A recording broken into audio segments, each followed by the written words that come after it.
Hey, what's up everyone? We're going to be talking about training anaerobically and what does that mean and how we're really missing it sometimes, especially in the world of CrossFit, because we're confused about what it means. A lot of times people do CrossFit, they think training anaerobically means you're really out of breath, which is kind of funny, but anaerobically means that you don't need oxygen as the fuel source for it. So typically, alactic, really purely anaerobic is 0 to 15 seconds, and then we can kind of go up to around 90 seconds for people, but that doesn't mean 90 seconds and now I'm just going to keep going for 20 minutes and I did an anaerobic workout. A lot of times we see people, there's anaerobic power, there's all these different companies out there that explain what anaerobic really means, but we don't get into it often enough, or really often at all, especially in the world of CrossFit.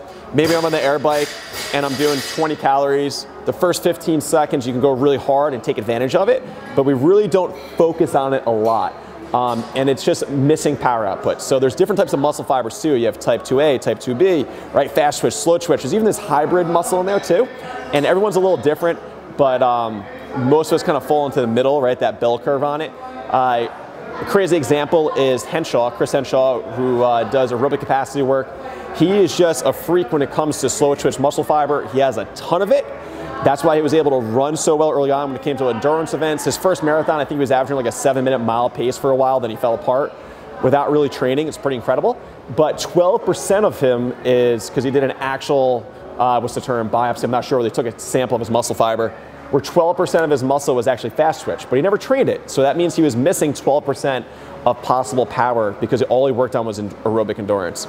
So the question is, how do we get into this real anaerobic pain threshold is very uncomfortable state of training. So you just heard me say pain threshold. It's not so much painful as it is very uncomfortable. You're not going to be in pain, but you don't think you are. And that's actually really important too for training, is that it allows you to push mentally harder in other style workouts too. A lot of times we see when we'll do testing like 500-meter all-out rows, some people say, oh, it wasn't that bad, because they literally mentally don't know how to go to that point where stuff is really hurting in this anaerobic state. They kind of go to that comfort zone aerobically, and they hang out there, and that's why their 500-meter time is slow, and that's also why they're not very usually able to sprint well, move fast like that. So we want to do, let's give an example of the air bike, all right? Any air bike, you can do this with a lot of different things, but air bike's really simple. If you go 15 seconds all out, followed by, let's say we do this every minute on the minute. Is that anaerobic? It's not, because we don't have enough rest to recharge that system. You're not going anaerobic when you go 15 seconds all out every minute on the minute. All right, we need more rest than that. Okay, so normally rest, we're gonna say 4 times or more the work. And for the bike, a lot of times we'll go 6 times or more. Okay, so 4 times or more, that's where we're at on this. That's bare minimum. It's not gonna be enough because the bike is so taxing on you. Okay, so forget about the 4, I should probably get rid of that for you. Let's go 6 times or more. You can go up to 8 times the rest.